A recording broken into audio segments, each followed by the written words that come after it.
بسم اللہ الرحمن الرحیم۔ آج کی حدیث ہے صحیح بخاری حدیث نمبر 179، 80 اور 81، باب نمبر 4 ہے، عنوان وضو۔ حدیث نمبر 179 میں حضرت زید بن خالد کہتے ہیں کہ میں نے عثمان بن عفان رضی اللہ تعالیٰ عنہ سے ایسے شخص کے بارے میں پوچھا جس نے جمع کیا لیکن قضا نہیں کی۔ عثمان نے جواب دیا کہ اسے عام نماز کی طرح وضو کرنا چاہیے لیکن اپنے عضو تناسل کو دھونا چاہیے۔ عثمان رضی اللہ تعالیٰ نے کہا کہ میں نے رسول پاک صلی اللہ علیہ وسلم سنا ہے، میں نے علی، زبیر، طالع اور ابن کعب سے اس کے متعلق پوچھا تو انہوں نے بھی یہی جواب دیا۔ یہ حکم بعد میں منسوخ ہو گیا اور ایسی صورتوں میں غسل کرنا ضروری ہو گیا۔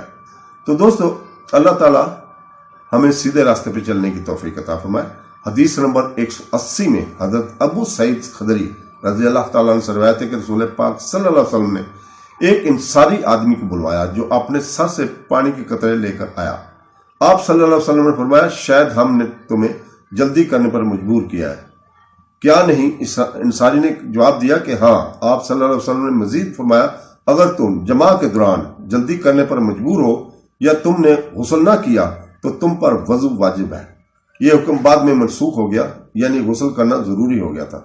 تو دوستو، حدیث نمبر 181 میں حضرت اسامہ بن زید رضی اللہ تعالیٰ عنہ کہتے ہیں کہ رسول پاک صلی اللہ علیہ وسلم جب عرفات سے روانہ ہوئے تو ایک پہاڑی درے کی طرف متوجہ ہوئے جہاں آپ نے قدرت کی پکار پر لبیک کہا۔